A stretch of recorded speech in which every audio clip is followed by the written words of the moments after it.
wait.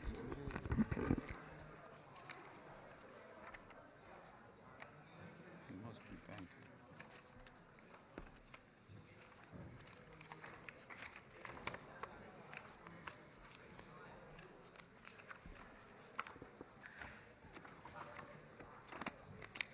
Come in.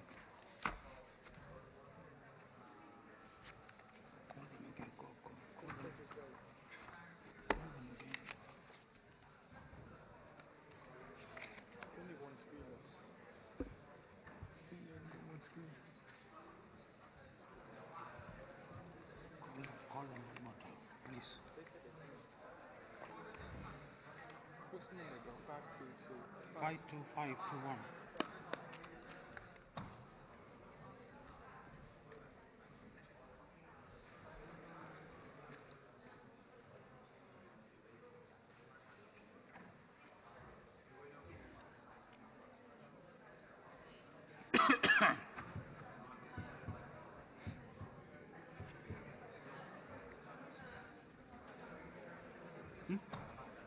What they saying? Oh, why the delay? Is the second visualizer not even here? Yeah, how can I teach without this? I'm gonna complain about them.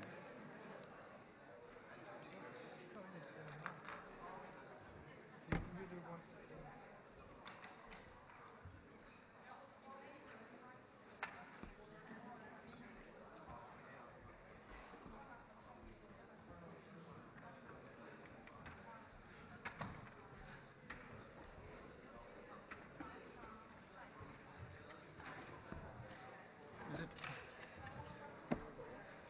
What about this? Huh?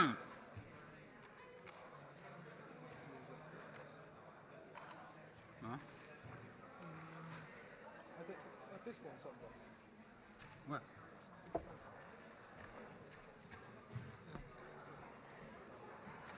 That one's not even too much.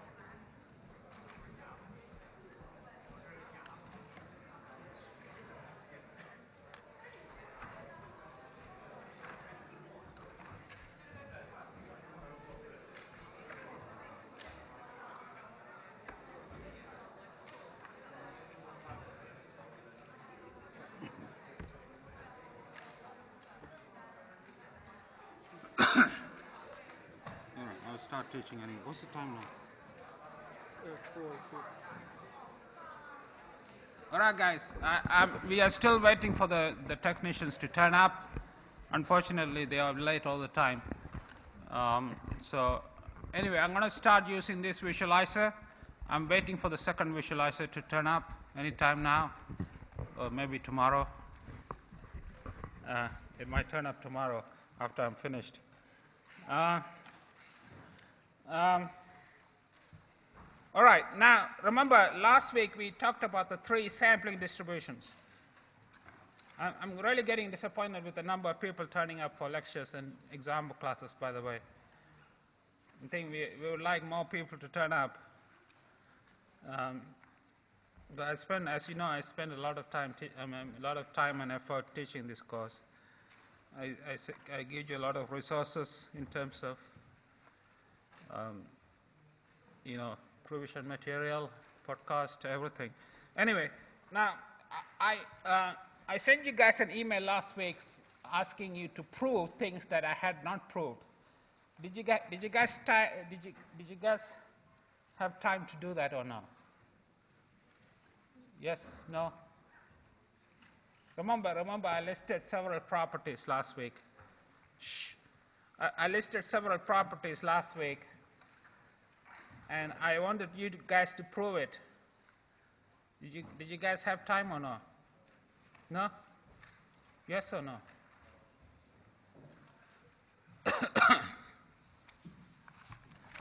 All right, it's okay.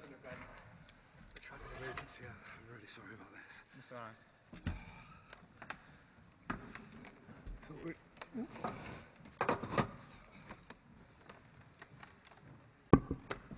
Next week it will be here on time for your working. No, it's all right, sir. So this is podcaster, right? This one. Or is it this one? It's whatever you have on the central screen. Yeah, that's So one. yeah. So then. Oh.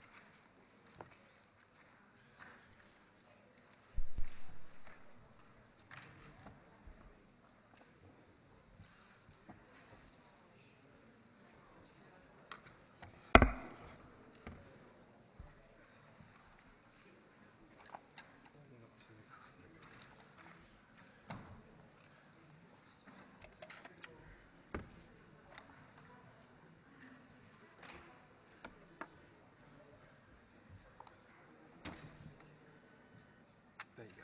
Right. All right, thanks. Sorry Sir. about that. It's okay. It's all right. Thank you, sir. Thank you.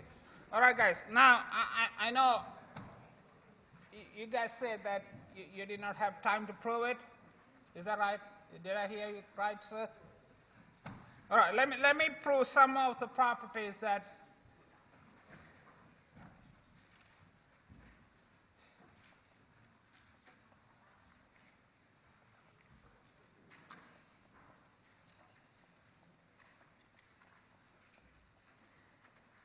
all right, this is one property I gave you guys, if you recall, guys. This is the property that guys, this is the property that the expected value of a t variable with degree of freedom equal to, oh, come on, man. Jesus. What's happening?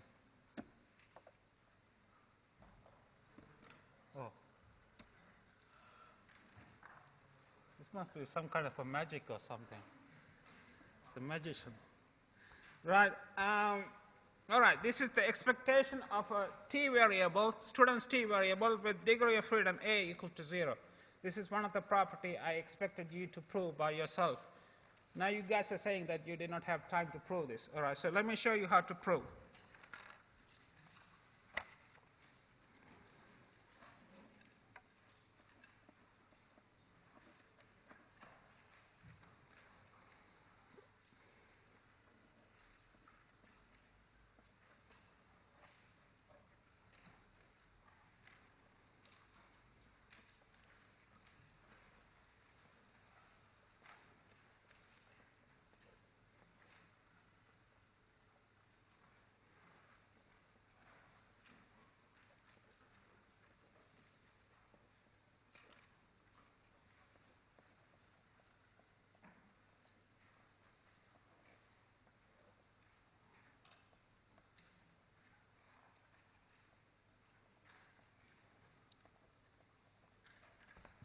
All right, remember the definition of expectation is just simply x times the PDF.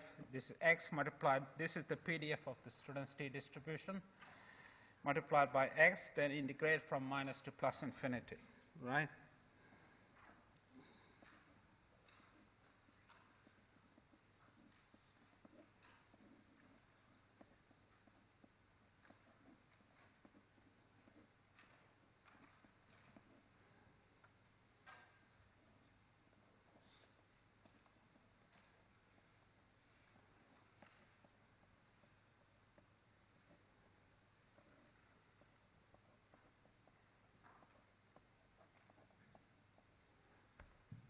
All right, and this is equal to this. Now, how would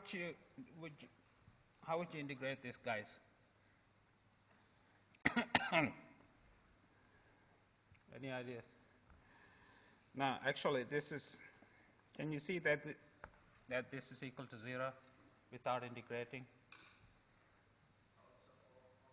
Yeah, exactly. Because remember, because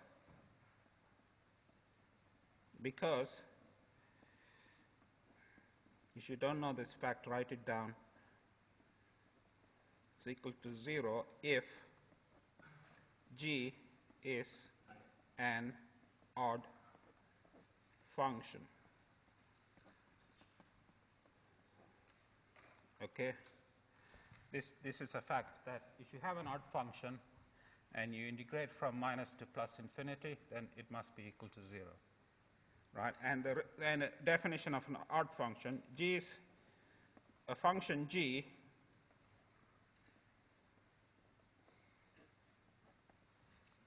is an odd function if g of x is equal to minus of g of minus x.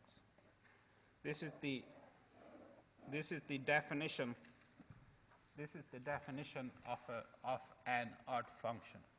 If it satisfies this, then it must be an odd function.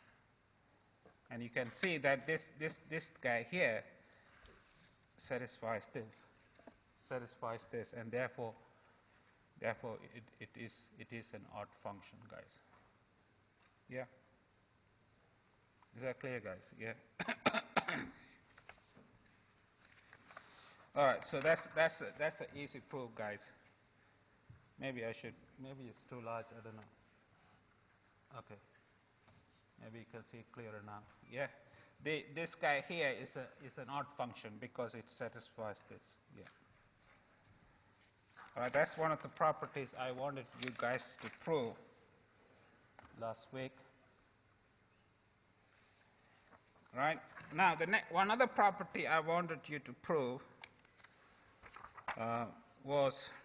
was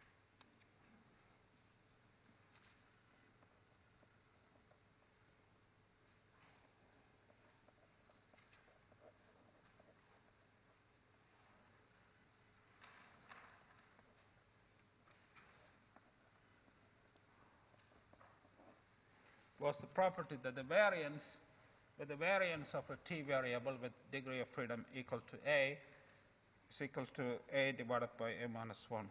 I think this is the correct formula, but let's see if it is. Now remember, the variance of this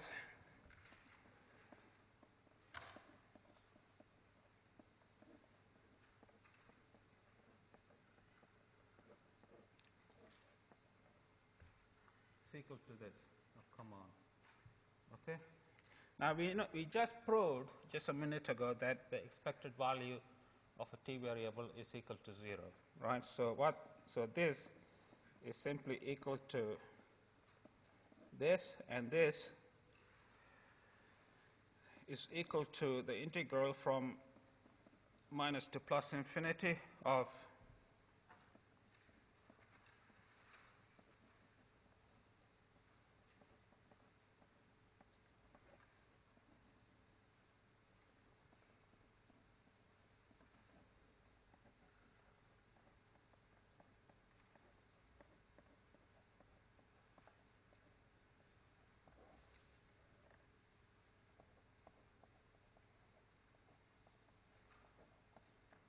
yeah. So this is the expected value of x squared, or expected value of the square of a t variable. Now, I'm going to pull this constant out.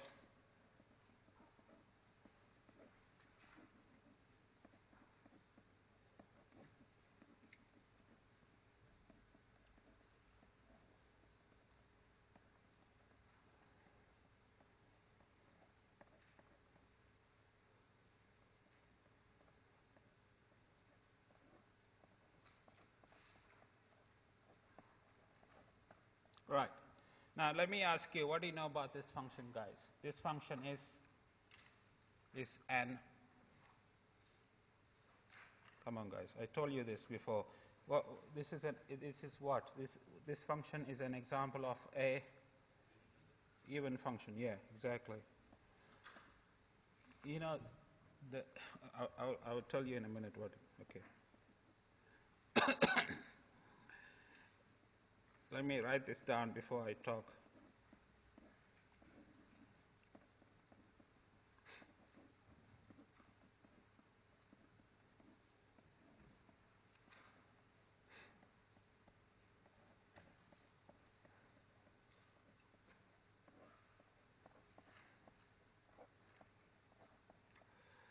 All right.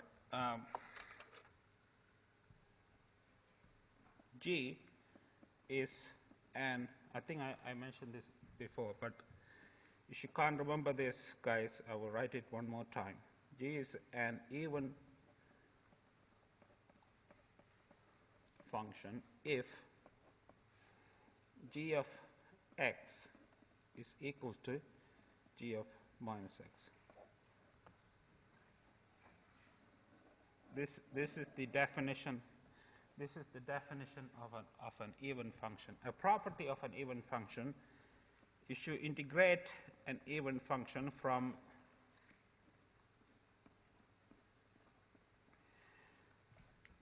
minus to plus infinity, then that is equal to 2 times the integral from 0 to plus infinity of the same function.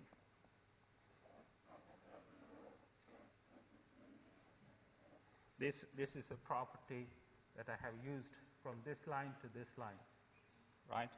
Okay. All right, guys. Now, over here. Now, how do we integrate this, guys? Any ideas?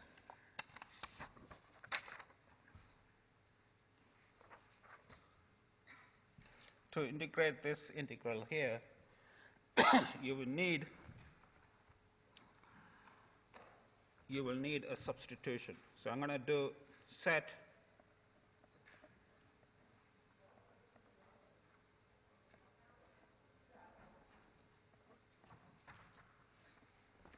I'm going to make the following substitution, that y is equal to this, right? Okay, so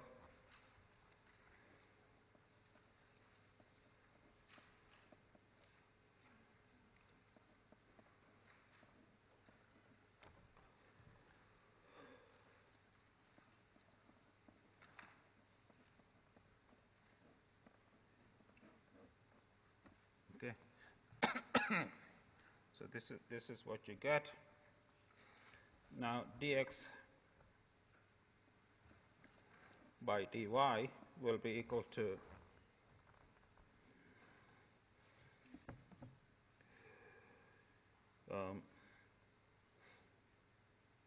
a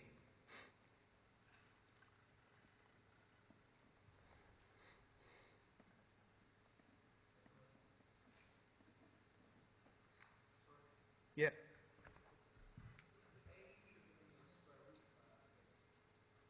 Oh, yeah, you're right. Thank you. Thank you very much. Sometimes I do stupid things, guys. Thank you.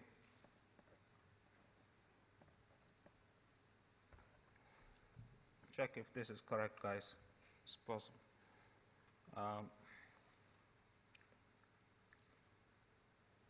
Yeah, okay. So making if you make the substitution into that integrand, guys, that will become equal to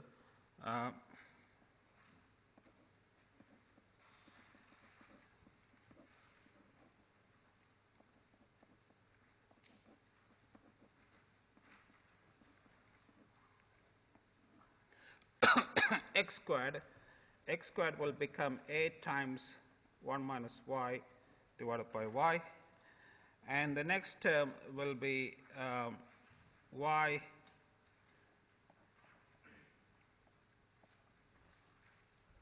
and then you have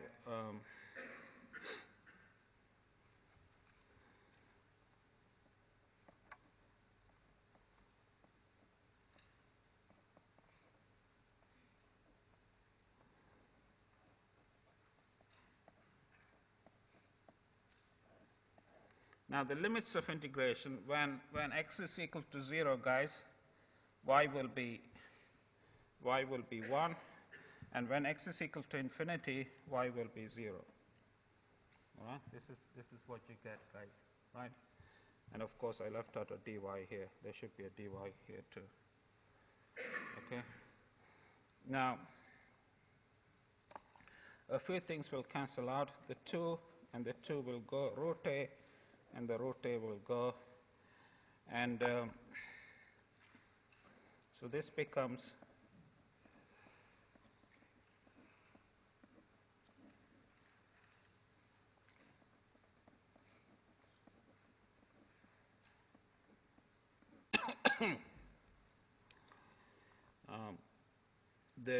I can use the minus sign to switch the limits to 0 to 1. And there's an a here which you can pull outside. And what else can you do? We have root of y will go. So you get square root of 1 minus y.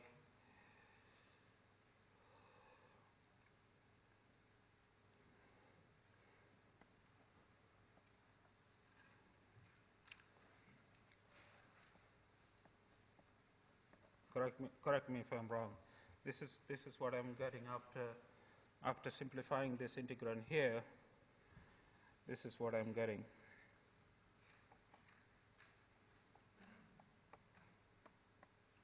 Okay, right.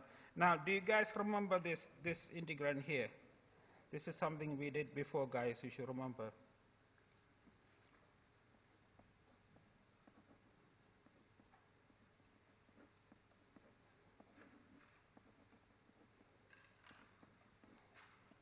This integrand is known as the. Do you guys remember this integrand here? It's known as the.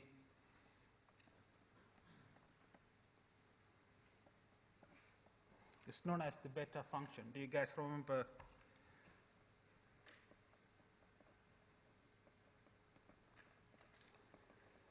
It's known as the beta function. It's on page. I did this, guys, a long time ago. Let me show you where it is. It's on page.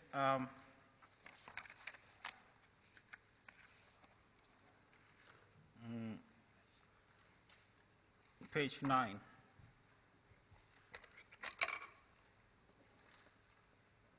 Page 9 of the notes, right? If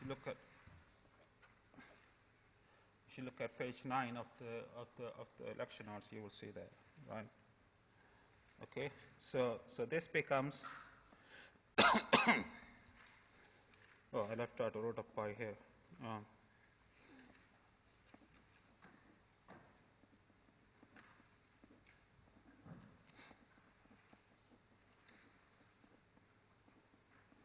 Now, one property of a beta function is that you can write it as a ratio of gamma functions. So this one can be written as the gamma function at a over 2 minus 1, gamma function at 3 by 2, divided by gamma function at the sum of these two, which is a over plus 1 divided by 2. Okay? Now, this guy here will cancel out with this guy, all right? Okay, right? And let me tell you. Do you know what?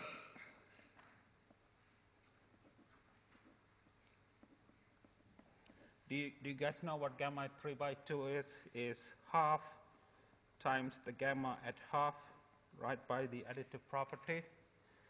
And similarly, gamma at a over 2 is a over 2 is a divided by 2 minus 1 times gamma at a over 2 minus 1. This is a over 2, guys. Okay, a divided by 2 minus 1 times the gamma function of that. This is using the property. You may remember that gamma at x. I think this is the property I mentioned in the class some time ago. The gamma at x can be written as x minus 1 times the gamma at x minus 1. Right, this is the property I have used to get from this line to this line. Okay? Right, now a few more things cancel out. This one cancels out with this, right? And gamma at half, you may remember, is equal to root pi. So that cancels out with this. So you get the final answer. The final answer is a divided by a minus 2. I think that's the correct answer. I think I always doubted.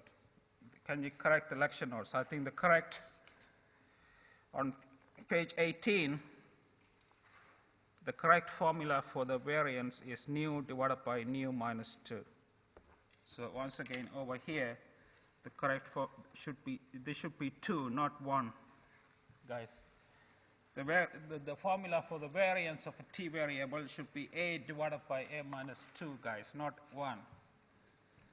Yeah, could you my apologies for that. Could you please correct this also in the lecture notes?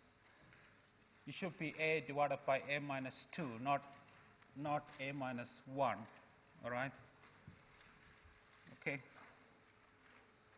Is it, but is this clear to all of you or not? I mean, I know there is a lot of manipulations involved, but these are kind of things you need to get used to, guys. Are you okay with this or no? You guys all right? Yeah, some of you seem lost, guys.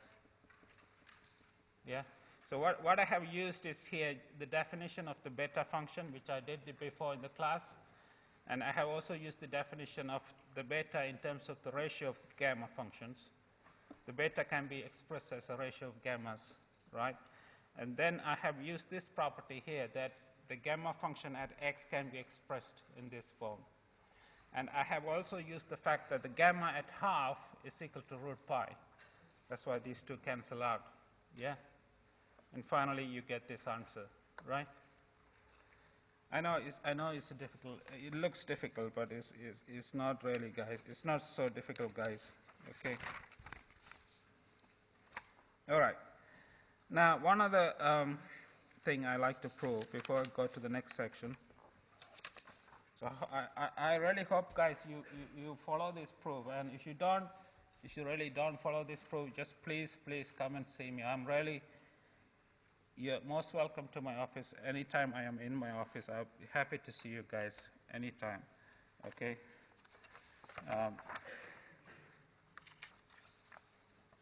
All right, the one final thing I like to prove before I move to the next section is the following property that,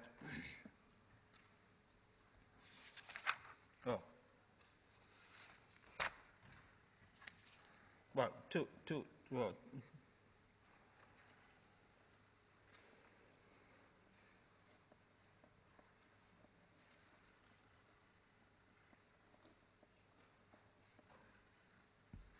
this,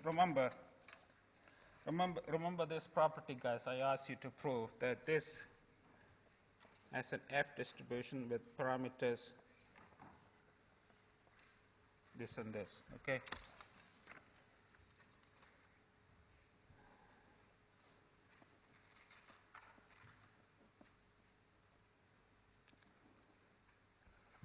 Okay.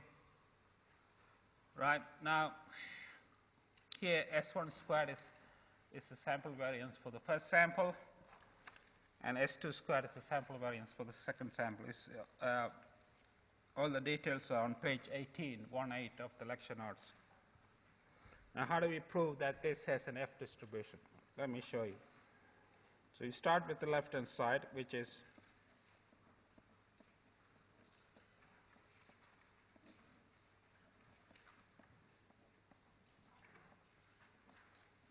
this, right?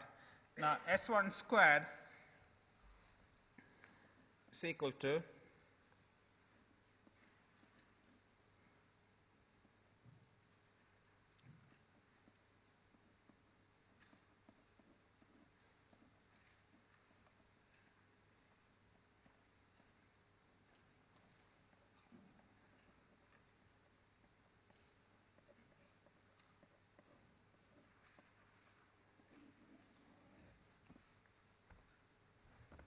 and similarly, S2 squared is equal to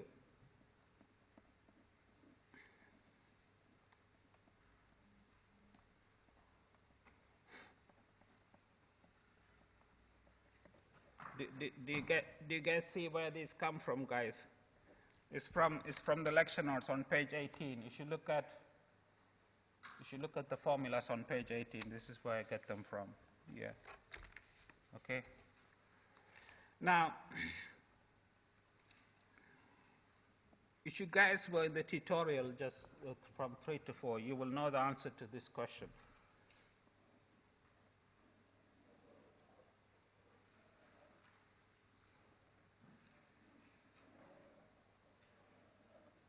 Now, let me ask you, the thing in red, what distribution will it have? You must know the answer to this because I just came from the tutorial. What distribution will the thing on red has?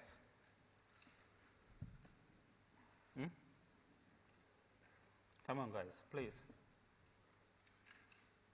You were just in the tutorial just a few minutes ago. I explained to you what distribution this has.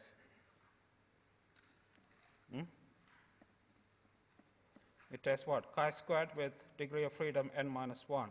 Yeah? Yeah?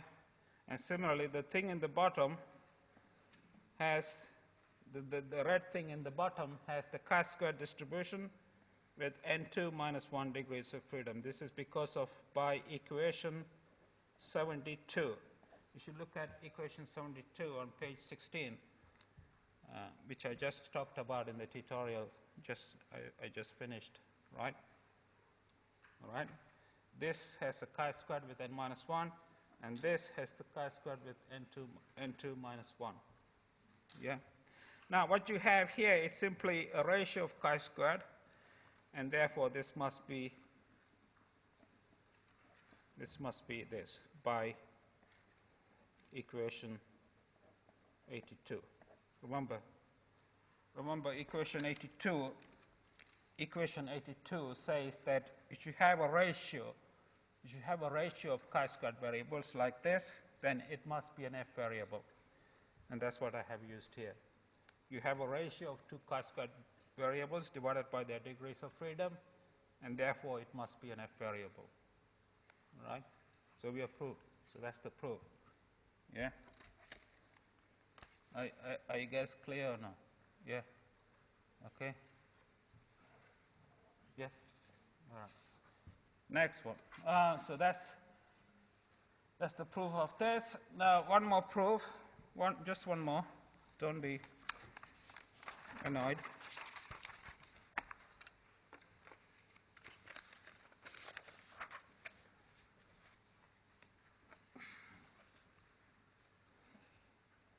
If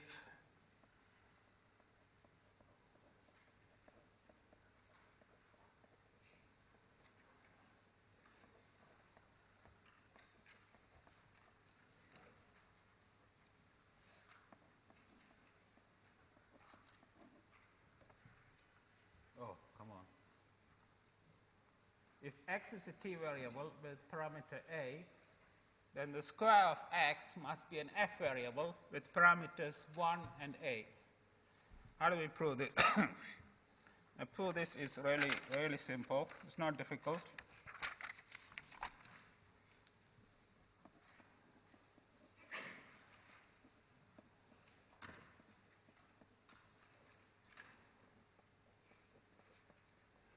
If you look at equation 77, right, a t variable with parameter a can be expressed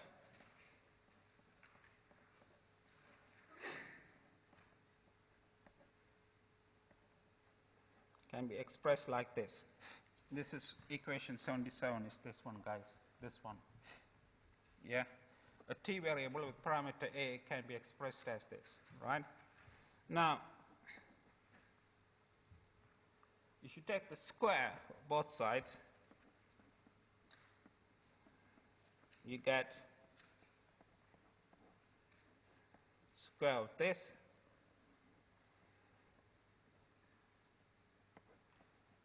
square of this. Now, what's the square of n01, guys? Come on, you should know this. I proved it last time. What if you square a standard normal variable, what do you get, guys? Huh? Come on. I thought you guys have a better memory, guys. You get square of a square of a standard normal variable is equal to a chi-squared variable with 1 degree of freedom. Okay? So now this implies that TA squared must be an F variable with parameters 1 and A, because by equation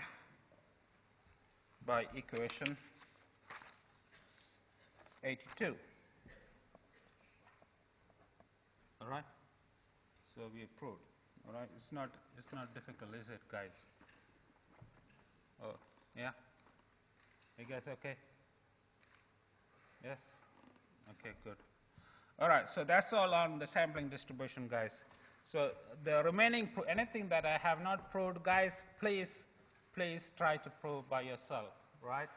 And if you have difficulties, my doors are open to see you, right? Right, next topic.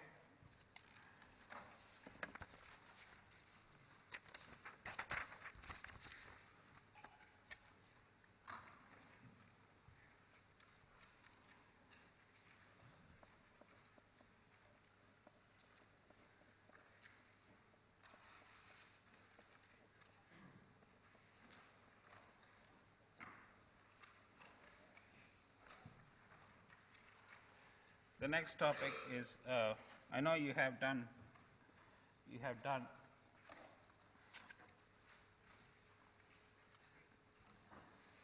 this before. Hypothesis testing, right? It's like if you have a strong belief that a population parameter must be equal to something or less than something or greater than something, there are tools for doing that in statistics, right? And those tools fall under the category of hypothesis testing, right? There are certain things I need to talk about. This is known as the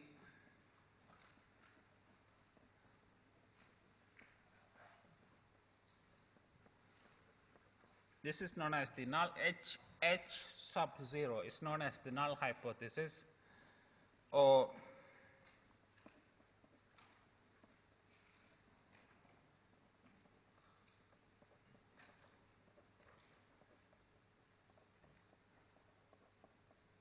the hypothesis to be tested, right? And H1 is known as the alternative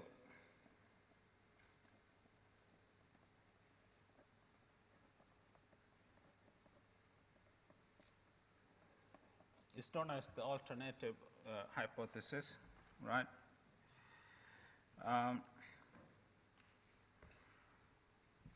And this is also known as sometimes research hypothesis.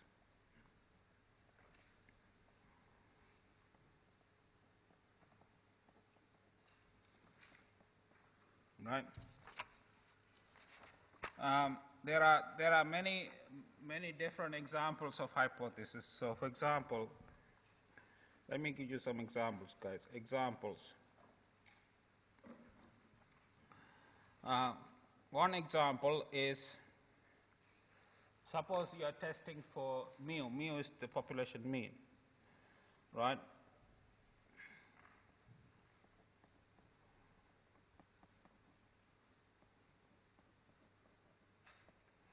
So this is a test where mu is equal to a constant, mu 0, versus not equal to the constant. This is known as a two-sided test. It's known as a two-sided test because under the alternative, you're not specifying the side, whether it is less or greater.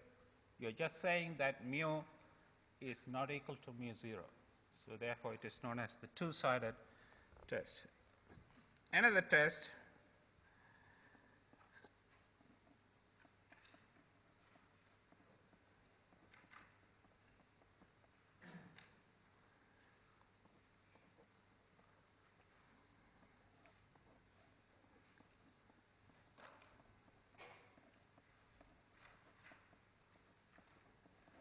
This is an example of a one-sided test because under the null hypothesis, you are saying mu is equal to a constant. Under the alternative, you are saying that mu is greater than the constant. So the alternative says that the value of mu must be on one side of mu 0, the greater than side, all right? Okay.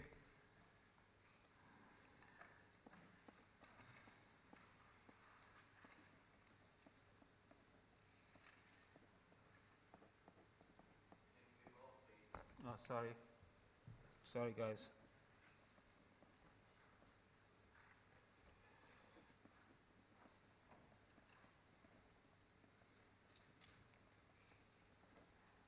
This is also an example of a one-sided test because under the alternative you are saying that mu must be less than the constant mu 0, right? Okay. Okay, guys, put it here.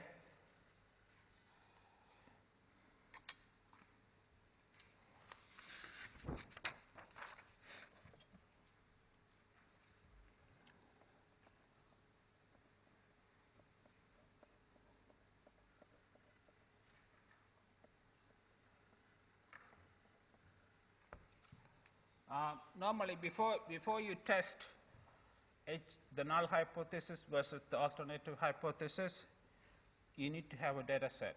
You need to have a data set on the variable of interest. It could be the length of an instrument, or it could be the height of all men in the UK, it could be the weight of all men in the UK.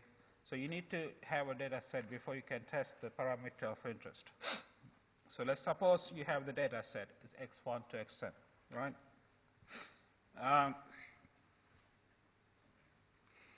And you also need to have something called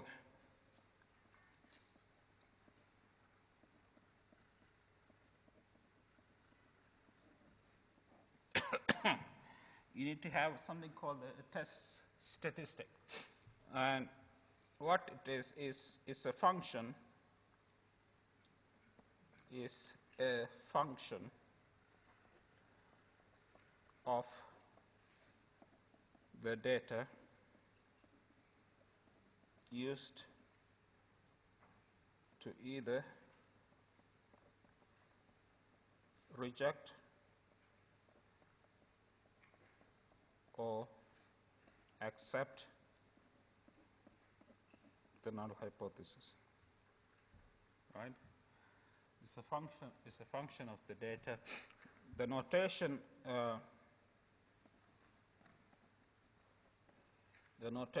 I will use is the following.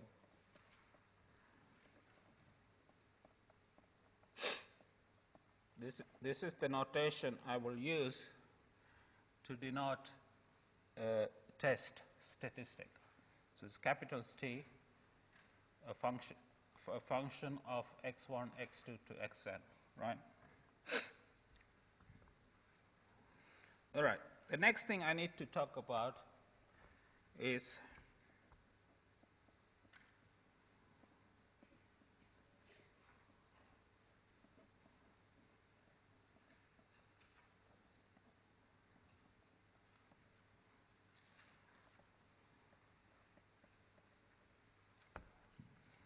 acceptance rejection region. All right. So you have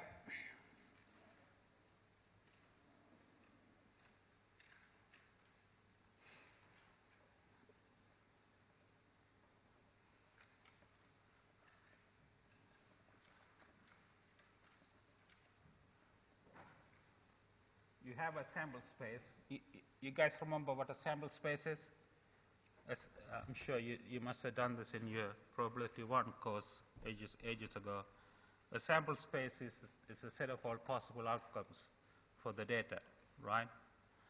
Okay. And you split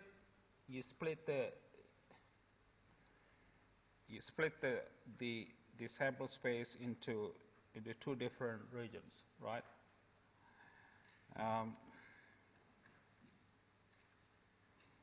One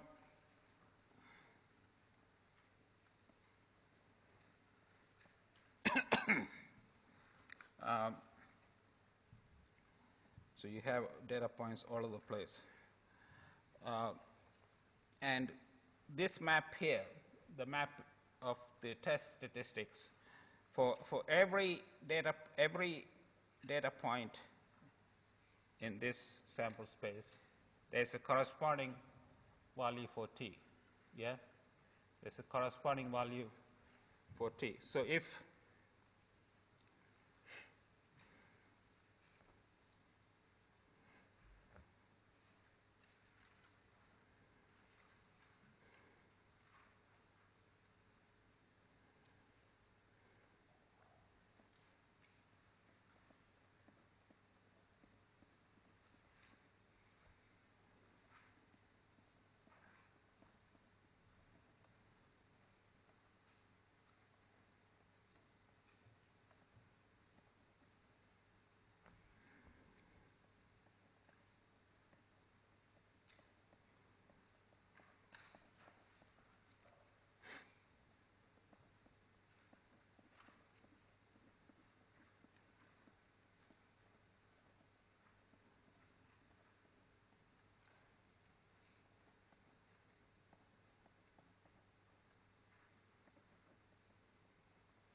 if the value of the test statistic belongs to a region which I call C, I will explain what C is in a minute, then you reject the null hypothesis.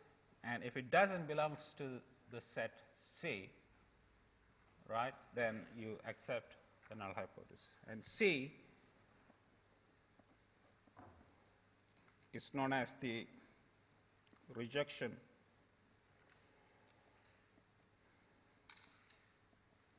region. It's known as the rejection region. Sometimes people call it the critical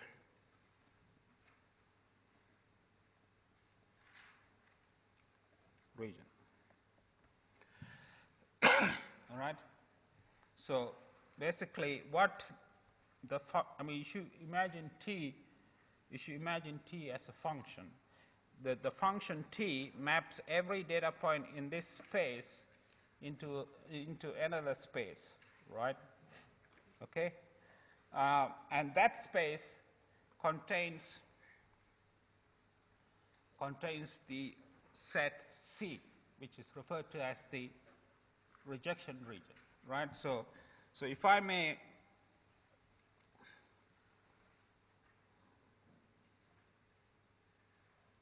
I'm not good in drawing, but if I may draw another set here, right?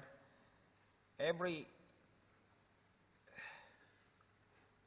data point from the sample space gets mapped through the function T. So the T is the test statistic.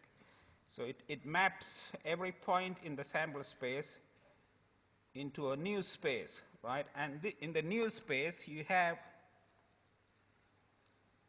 two regions, right? And this region is this region is the region C, and where if the data point gets mapped into this region, right, then you reject the null hypothesis. And if it gets mapped into this region, right, then you do not you accept the null hypothesis, right? Okay, so you can imagine it like this, guys. You have the sample space. Sample space has lots of data points, and each data point gets mapped into a new space. Each data point gets mapped into a new space, right? All right, and in that new space, you have the region C and the complement of the region C. If the data point gets mapped into a point in the region C, then the null hypothesis gets rejected. Otherwise, it's not, right? All right, guys. So that's all I have time for today. But tomorrow, what's the time now? It's 5 to, it's 10 to. All right. So that's all I have time for now. Tomorrow, I will continue talking about this when I see you guys. Yeah? We will also do some more examples tomorrow on the test of hypothesis part.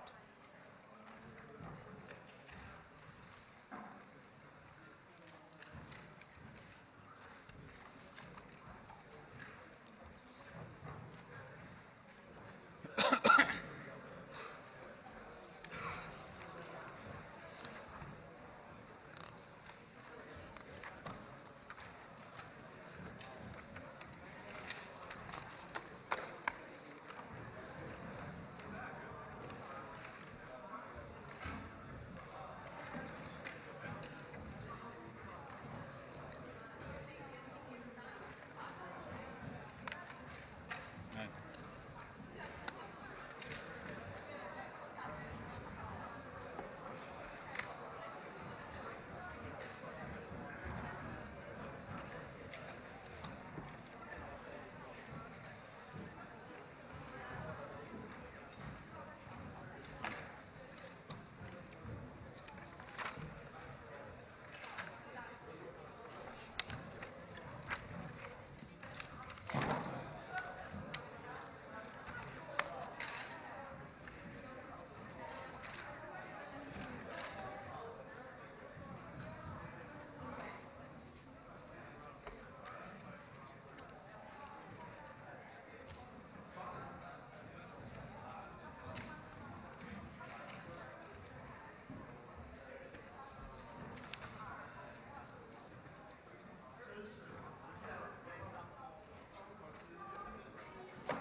See you guys.